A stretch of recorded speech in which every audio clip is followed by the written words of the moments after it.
নমস্কার, আপনি দেখছেন যুক্তিকথা ইউটিউব চ্যানেল। আপনার ধনী হওয়ার পথে কেউ বাধা হয়ে দাঁড়াতে পারবে না যদি আপনি মানেন চাণক্যের এই নীতিগুলি। ভিডিওটি প্রয়োজনীয় মনে হলে আপনার পরিজনদের সঙ্গে শেয়ার অবশ্যই করবেন এবং আমাদের চ্যানেলে নতুন হয়ে থাকলে সাবস্ক্রাইব করতেও ভুলবেন না। চলুন শুরু করা যাক।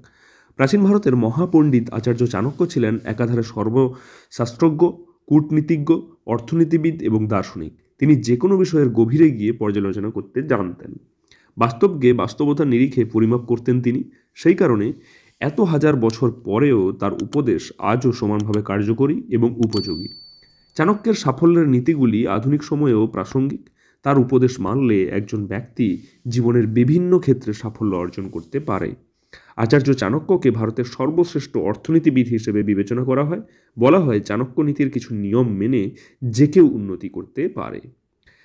দারিদ্রতা দূর করতে এবং ধনী হওয়ার জন্য চাণক্য তার নীতিশাস্ত্রে কিছু খুব সহজ নিয়ম বলেছিলেন। চাণক্য বলেন যে আর্থিক সংকট এড়াতে ইতিবাচক চিন্তাভাবনা খুবই গুরুত্বপূর্ণ। নেতিবাচক চিন্তা সবসময় একজন মানুষকে পেছনে ঠেলে দেয়। চাণক্য নীতি অনুসারে জীবনে অগ্রগতির জন্য ঝুঁকি নেওয়া প্রয়োজন। তবে এ ধরনের ঝুঁকিতে জয় পরাজয় দুটোই থাকতে পারে। এজন্য কোনো ঝুঁকি নেওয়ার আগে পরিকল্পনা নিয়ে কাজ করা জরুরি। তারপরেই কোনো বুদ্ধিমান সিদ্ধান্ত নেওয়া সম্ভব।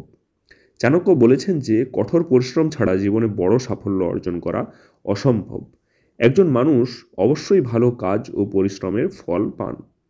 যারা ধৈর্যের সঙ্গে তাদের লক্ষ্য অনুসরণ করে তারা অবশ্যই সফলতা পায়। নিজের গন্তব্যে পৌঁছানোর জন্য ধৈর্য বজায় রাখা অত্যন্ত গুরুত্বপূর্ণ।